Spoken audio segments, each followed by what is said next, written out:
Se um de nós, que já passou da casa dos 50, disser a um jovem, especialmente alguém que ainda não atingiu os 20 anos, que na sua juventude não havia internet, celular, WhatsApp, YouTube e tantas outras dessas parafernálias eletrônicas que são tão comuns hoje em dia, essa pessoa, esse jovem, se assustará e não conseguirá imaginar como era possível ser feliz sem essas coisas, sem essas condições, e talvez mesmo haja quem não seja capaz de imaginar viver sem essas coisas que são tão presentes, tão pertinentes à nossa realidade hoje em dia, à sua realidade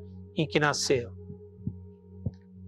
É que existem coisas que são tão presentes na nossa vida, especialmente aquelas que são presentes desde que nascemos e são tão comuns, que nós talvez não sejamos capazes de imaginar a vida sem elas. Ou não sejamos capazes de imaginar como essas coisas vieram a existir na história dos seres humanos. Uma dessas coisas é a Bíblia, esse livro sagrado tão especial para nós. E justamente porque hoje é muito fácil e todos nós podemos ter uma Bíblia em casa, ou às vezes mais de uma Bíblia, ou a mesma pessoa pode ter várias Bíblias, mas é tão comum, é tão fácil adquirir uma Bíblia, e ela está tão presente na nossa sociedade, que nós não somos capazes de pensar numa sociedade em que ela não existia, ou ainda como ela veio a existir. O que é esse livro? Como ele se compõe? Como ele se compôs? O que ele significa? Isso é o que nós queremos estudar hoje. Estas palavras que hoje te ordeno estarão no teu coração.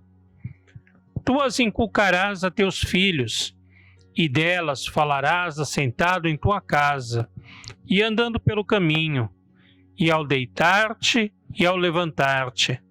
Também as atarás como sinal na tua mão, e te serão por frontal entre os olhos, e as escreverás nos umbrais de tua casa e nas tuas portas.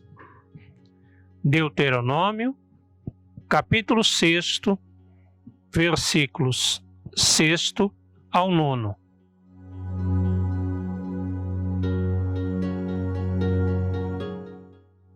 O que é a Bíblia? Ora, alguém pode dizer rapidamente, é um livro. De fato, ela tem capa, muitas folhas, nessas folhas estão escritas muitas palavras. Tudo isso a caracteriza como um livro. No entanto, o próprio nome já dá outra indicação. A palavra Bíblia vem do grego, é o plural de biblos. Biblos significa livro. Então, Bíblia é o plural e significa os livros. Os livros. Isso porque a Bíblia é composta pela reunião de diversos livros. Quando abrimos a Bíblia inicialmente, logo percebemos uma grande divisão em duas partes, o Antigo e o Novo Testamentos. Essa palavra testamento, hoje usada, ela poderia ser traduzida também pela palavra aliança, ou seja, falaríamos da antiga e da nova aliança. Isso daria a ideia de um Deus que age num tempo de uma determinada forma e de um outro jeito, de uma outra maneira, a partir de outro tempo, a partir de um determinado evento. Muitas pessoas até pensam assim, pensam que o Deus do Antigo Testamento é diferente do Deus do Novo Testamento, mas não é. O Antigo e o Novo Testamento se completam. Um inicia e o outro dá continuidade ao testemunhar a ação do mesmo Deus.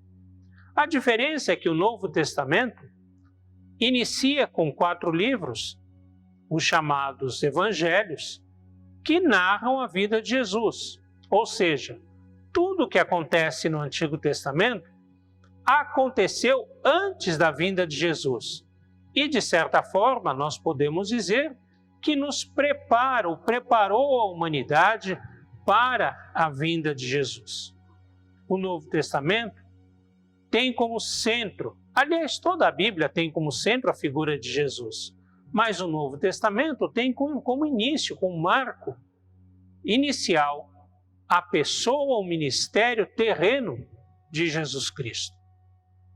Então, nós temos uma divisão em Antigo e Novo Testamentos, em que o Antigo acontece antes da vinda de Jesus e o Novo Testamento é escrito a partir da vinda de Jesus e que reinterpreta todo o Antigo Testamento.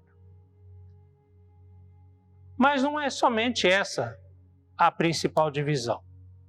O Antigo Testamento é composto por 39 livros e o Novo Testamento é composto por 27 livros. São livros diferentes, contam situações diferentes. Em geral, há livros que parece que repetem a mesma história, mas em geral são livros diferentes. Contam situações diferentes, expressam testemunho, ações diferentes de Deus. E de formas muito diferentes.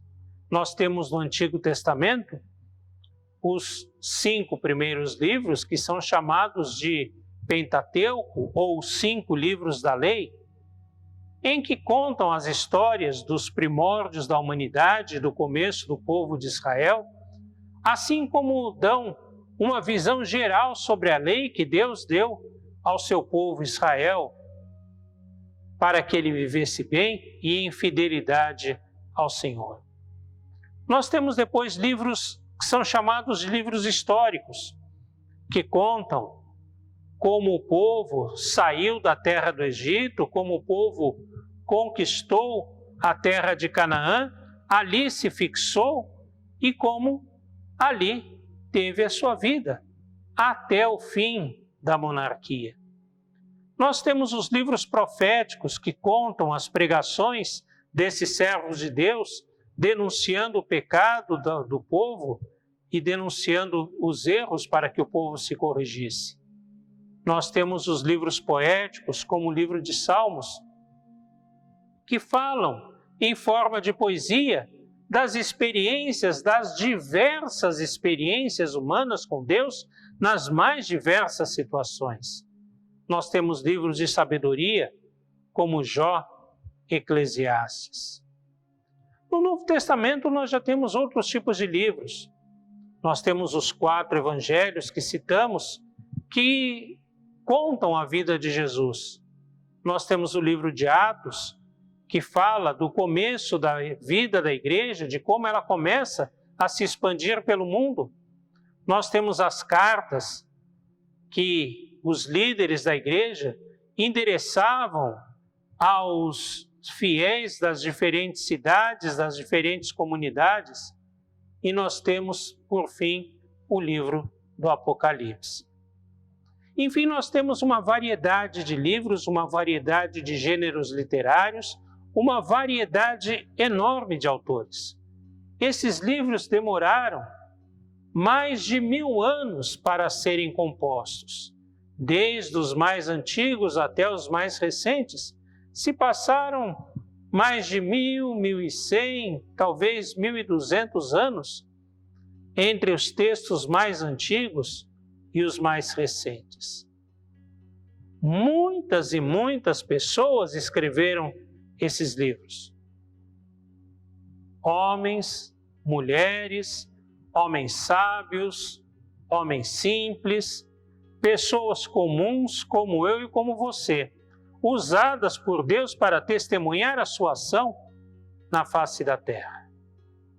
E essas pessoas deixaram esse legado, deixaram essa palavra escrita que foi transmitida ao longo das gerações, reunida, compilada, editada, redigida, para que hoje entendêssemos qual a vontade de Deus para nós.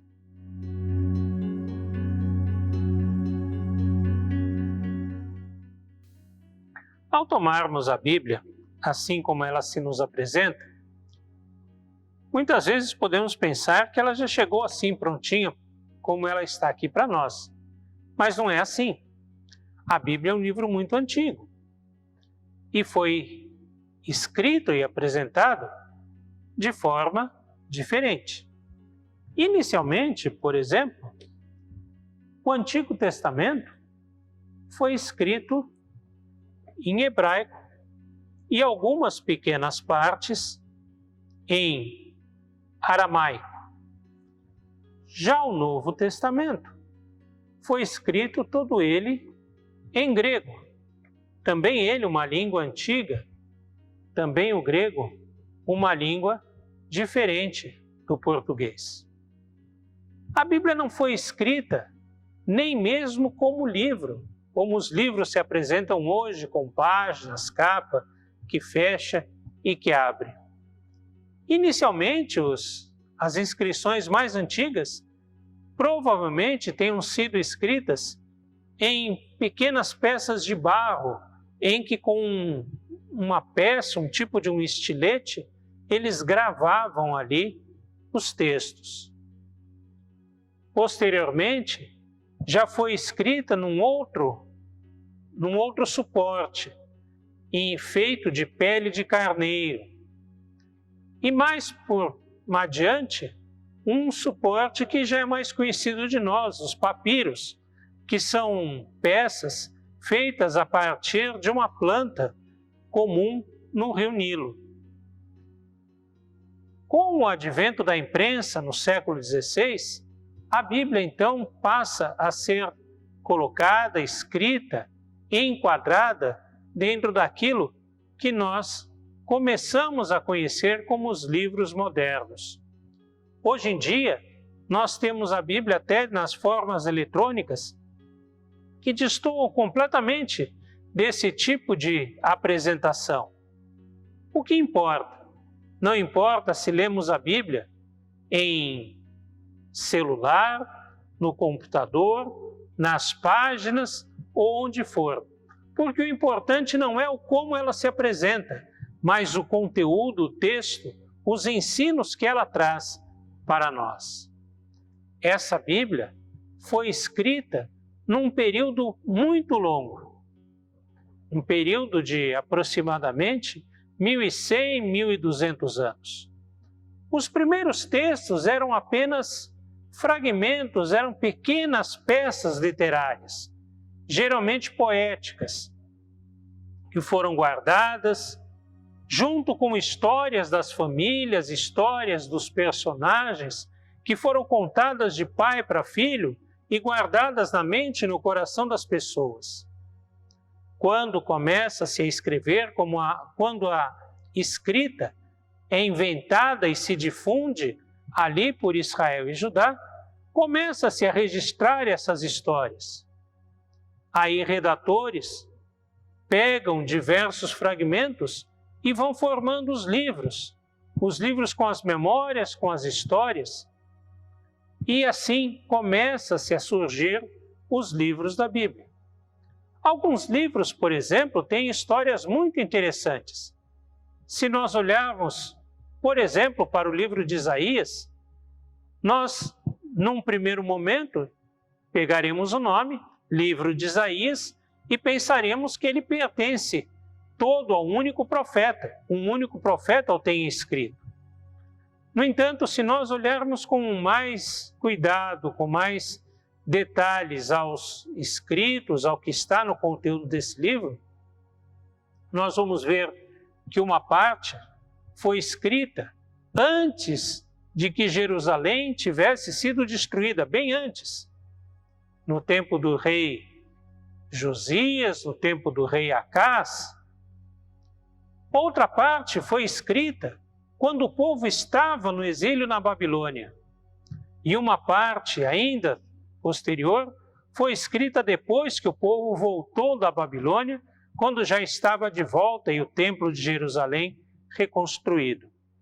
Ora, entre um momento e outro, entre o primeiro momento e o exílio, tem uma diferença de quase 200 anos. Depois do exílio para a reconstrução do templo, vem uma diferença também de 70, quem sabe 100 anos.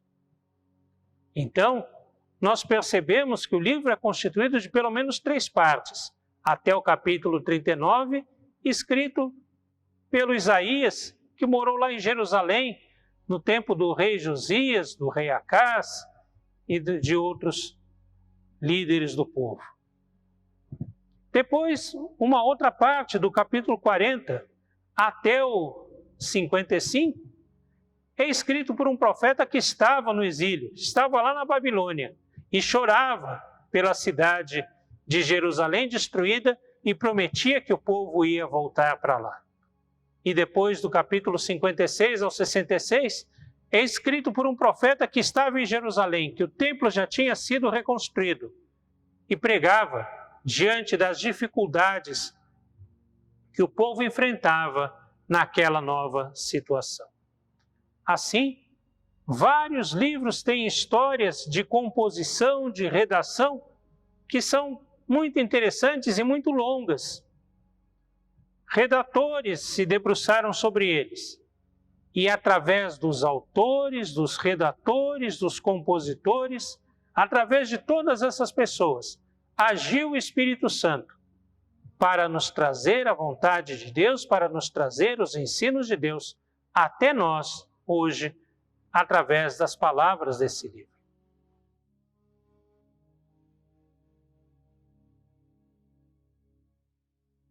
Quando comparamos a Bíblia protestante com a Bíblia católica, uma diferença já nos salta aos olhos. A Bíblia católica possui 7 livros e um complemento do livro de Daniel a mais do que a Bíblia protestante. Por que isso? Isso porque a Bíblia protestante segue exatamente o texto daquilo que é considerada a Bíblia hebraica. O Antigo Testamento católico segue uma tradução que foi feita desse Antigo Testamento para o grego, chamado de Septuaginta, e nessa tradução foram acrescentados alguns livros. Mas toda essa discussão tem a ver com uma questão. Qual é o cânon? O que é o cânon? A palavra cânon significa uma vara que era usada como medida.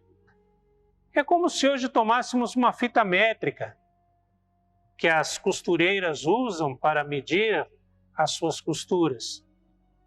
É alguma coisa que é um parâmetro, uma medida. E esses livros, então, são a medida do nosso relacionamento com Deus. A palavra cânon serve para designar alguns livros que são considerados sagrados, inspirados, livros com autoridade. Mas como eles ganharam essa autoridade, esse caráter? Essa é uma longa história, tão longa quanto a própria história da sua redação. Quando os autores escreveram esses livros, por certo que eles não tinham em mente que estavam escrevendo um texto sagrado, ou que eram inspirados por Deus. Somente com o passar do tempo e conforme as pessoas liam e reconheciam a autoridade desses textos, é que eles então se tornaram importantes e adquiriram esse caráter sagrado. Como isso acontece? A gente não sabe bem. A gente não sabe nem quando começa isso exatamente. Mas na própria Bíblia existem algumas marcas que nos dão algumas indicações. Por exemplo, no livro de Reis, nos conta que no tempo do rei Josias, o livro da lei do Senhor foi encontrado perdido no templo. Que livro da lei era esse? Nós não sabemos. Certamente não era o Pentateuco inteiro. Alguns estudiosos dizem que é uma parte do livro de Deuteronômio. Mas, por certo, era algum texto que já possuía alguma autoridade. Mais autoridade ainda, e aí já nos encontramos talvez diante de todo o Pentateuco, ou pelo menos da maior parte dele, é quando Esdras lê a lei do Senhor para todo o povo. Isso já depois do exílio, séculos depois de Josias. Ali nós vemos que a lei do Senhor tinha uma autoridade muito grande. E essa lei deveria ser talvez o Pentateuco, se não completo, mas quase completo. Já no Novo Testamento, nós vemos Jesus falando aos discípulos a caminho de Emaús por Moisés e pelos profetas, que são duas divisões da Bíblia hebraica, conforme o nosso texto também do Antigo Testamento. Isso mostra que esses escritos também já tinham adquirido autoridade. A gente sabe que um momento especial na canonização desses livros foi o Sínodo de Jânia, acontecido no ano 90 da era cristã. Nele, se não foi definido todo o cânon do Antigo Testamento, da Bíblia hebraica, certamente a maior parte das discussões ali já tinham chegado a bom termo. É verdade que alguns livros foram muito facilmente admitidos no cânon, como o Pentateuco, os Salmos, alguns profetas. No entanto, outros tiveram mais dificuldade, como Cantares, Ester, Neemias, Daniel. Mas o fato é que logo nesse tempo já deveríamos ter formado ou quase formado o cânon do Antigo Testamento. As discussões em torno dos livros do Novo Testamento começam, é lógico, no primeiro século da era cristã, quando esses textos começam a aparecer. E vão se estender até o século III, IV da era cristã, em que se disputavam a respeito de alguns evangelhos que depois foram conhecidos como apócrifos, e também de outros textos que até entraram no cânon, como, por exemplo, o livro de Apocalipse, que foi o motivo de grandes discussões até ser finalmente aceito no cânon. O fato é que nós não sabemos exatamente quais os critérios que a Igreja usou para definir quais livros seriam canônicos ou quais seriam considerados apócrifos. Não sabemos de todos, mas nós temos certeza de que o principal argumento para que um livro fosse aceito ou fosse deixado de lado era a autoridade que esse livro tinha adquirido no meio do povo, ou seja, como o povo utilizava esse livro, como o povo respeitava esse texto, como esse texto era útil, edificante para a vida da igreja e como, através desse texto, as pessoas podiam conhecer a Deus e a sua vontade.